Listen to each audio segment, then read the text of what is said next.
So this is why I charge 15K for a website, and maybe that's what you should be doing too. Cheers. Welcome to the channel. My name is Felipe, your crazy creative designer. I've been in design work for a couple of years now, and I talk a lot about business, entrepreneurship, becoming a better designer, becoming a better businessman. If you find some value from the video, I would appreciate a like and a follow. You can follow the channel. It means the world to me. And yep, so here we go. So today it's going to be about a very specific topic, just a little rant here and there, because I was talking to a friend the other day, and we were discussing different pricing points in terms of web design, in terms of design, in terms of different services, and the value that is generated by those services, by those initiatives. And I was really, it took me back to the beginning of my career, where I was happy to get like $200 for a website, for a Shopify shop, which I believe was my first web design project ever. It was like many years ago, and I remember the day it was in conversation with a friend of a friend, I think, in a Facebook group, and he was asking us about feedback, and I took a look at the store that he was working on, and I said, I really don't like this and like that, and he's like, okay, then I'm gonna pay you to finish the website. I'm like, oh damn, you can make money from this. That's amazing, and there was more or less around the time that I was doing my master's in communications and marketing, and that was like the beginning of my design journey, where I fell in love with aesthetics, because they just rock, and everything that design stands for, which is much more than just prettiness. But there was a beginning of a long journey, which is still going on, which is still moving forward, hopefully with more success at every point in time. And throughout this entire journey, it was naturally I had to evolve and adapt as an organism, as a design organism. And initially, I was known as a simple pure designer who has no experience in design, but does have a little bit of a good eye for design work. And so that was like the beginning of your reputation. And then if you really care about it, if you really place value on it, then you're going to be moving forward from there and evolving, because as Darwin used to say, the best organisms are those that are the most adaptable, not the strongest one. That's a very common misconception. He said the strongest, the toughest organisms are the ones that are the most adaptable. And so you adapt as a person, as a career man. You find ways to diverge your attention and to focus your attention at the same time, which is paradoxical. But with that journey, you get to meet more and more people, and you kind of get into a point where you feel comfortable to feel like a professional, right? Where you kind of transition from being like this hobby guy who does 200 websites for friends here and there, to a professional who people come to for advice and to pay me money to do some work. And that is naturally a revelation that we all go through if we stick to it, if we find out what it is that we love, what it is that we are really into. And this is part of my ikigai, my journey. I really believe in embellishing the world, just a tiny little bit to make the ugly things a little prettier, to add some magic, some sprinkles to the planet, and our existence here naturally. But yeah, so it's interesting, and it's around this point in time where you start to ask yourself, okay, how much can I charge? Why should I charge that much? People are never gonna pay that much. I'm not worth that much. And then you get all into imposter syndrome and all that good stuff, which is absolutely fantastic. But if you stick to it, if you really believe in it, if you find the power to believe in it, to believe that you're gonna make it, then you're gonna get through that. Trust me. And then you're gonna be discovering better horizons to where you can actually make a living from design work, from web design, from development, of course, as well, and pay no attention to the hypers that say jobs are dead because of AI. Yeah, it's true on the one hand, for people for entry level skills. So very think of Fiverr services basically, or Fiverr level services. Naturally, there are great people on Fiverr, and I'm on Fiverr as well. But I'm talking about the majority. That's true everywhere. I'm just using Fiverr as an example because everybody knows it, and so the surface level work it's gonna be done by ChatGPT or whatever. Every day there's a new tool that professes to do this and that, and blah blah blah. But people are always going to be necessary. Don't fall into the trap. If you really want it, you gotta become better. You gotta be above this entry level kind of stuff, and that's where you start to become a problem solver, a fixer, as they say in Hollywood. You fix things, you fix and close situations. So you're gonna be making a transition. Also, in terms of networking, you're gonna find out that there are many ways to leverage your work, your opinion, because it matters. Trust me, it matters. You are unique, and your perspective is unique. So you have to believe in it. You have to put it out there and stand by it. Do it. And but if I think back about the development in terms of pricing, right? Because the price is merely a financial reflection of what it is that you are able to offer or to generate in terms of value. Don't measure your value as a person in financial terms. Never do that. That's not the right way to go about this. I'm just talking about in terms of the appreciation, the material appreciation that your clients are gonna have for you in financial terms.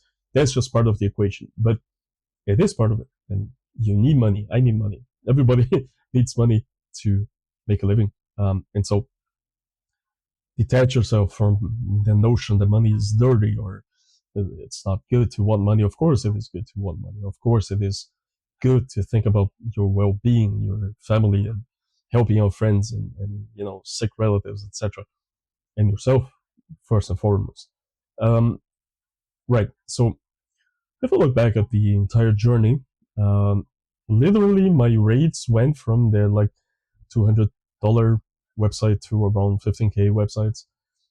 And that's not even like a full web application. If we're talking about full solutions with backends, with logic builders, with configurators, then of course it's usually also a group project where I involve my fantastic partners in terms of development, programming, copywriting, also additional designers.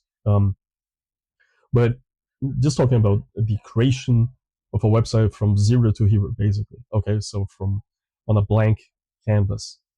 That's that's more or less 15K these days. And so if you think about the way it started, it was $200.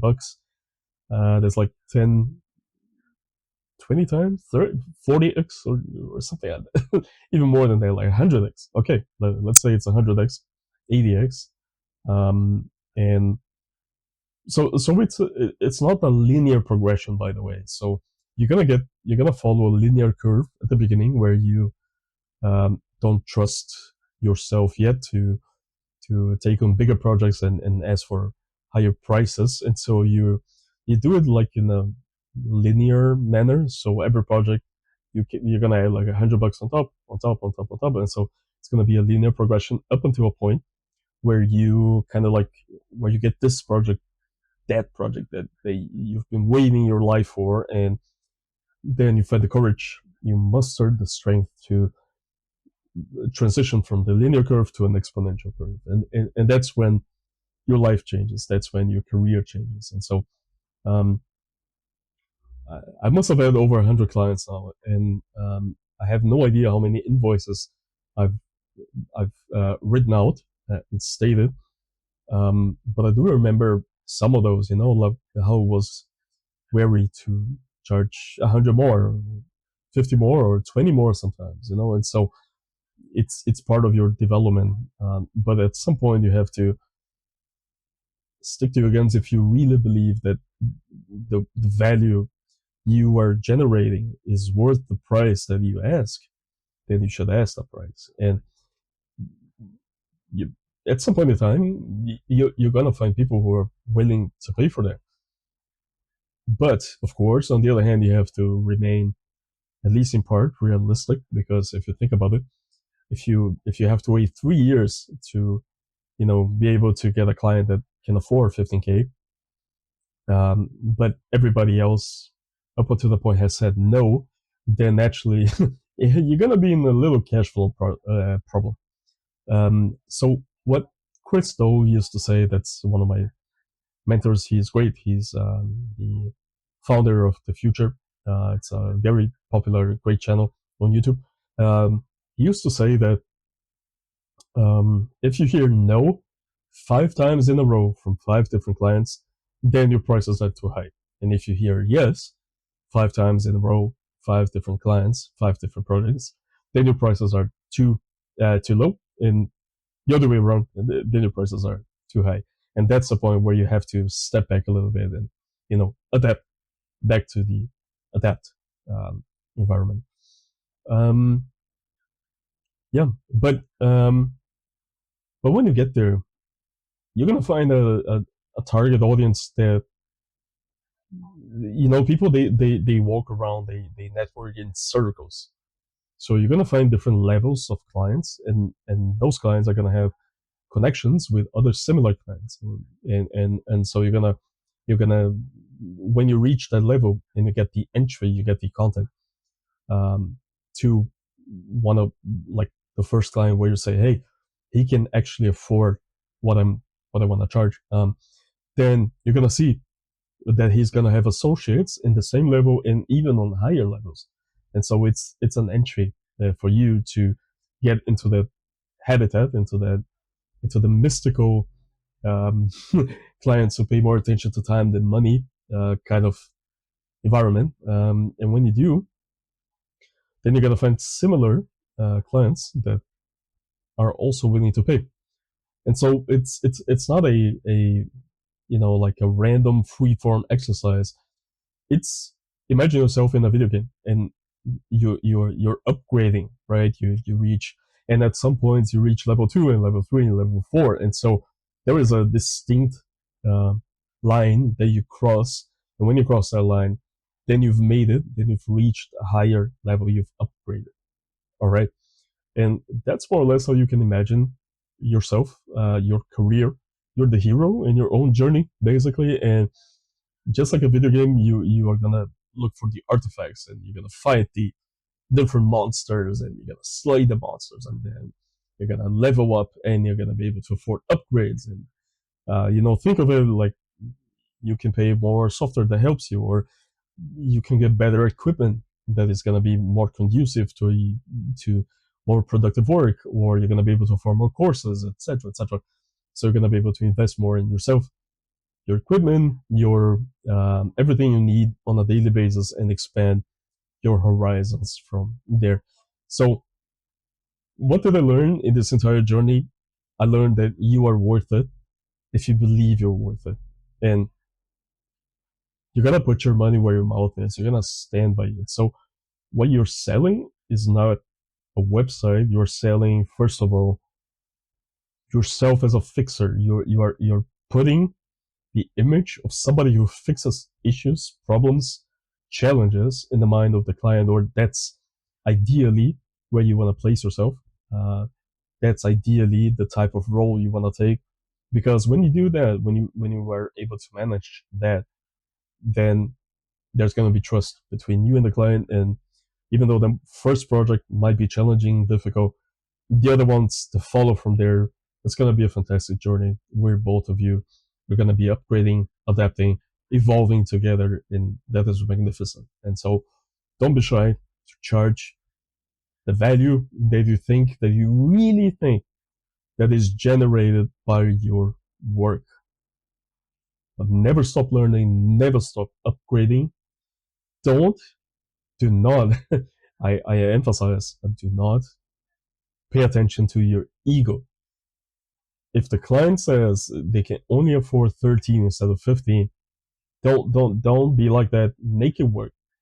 make it work if you think the relationship is worth it, and it usually is, because it's we are at least in a field where we can be loyal to each other, and loyalty is part of trust, and it builds careers and it builds lives and it changes people's lives, and we can connect with each other on a much deeper level, on a personal, professional, but also on a philanthropic level, where you are really convinced that you're generating and outputting significant value for the world.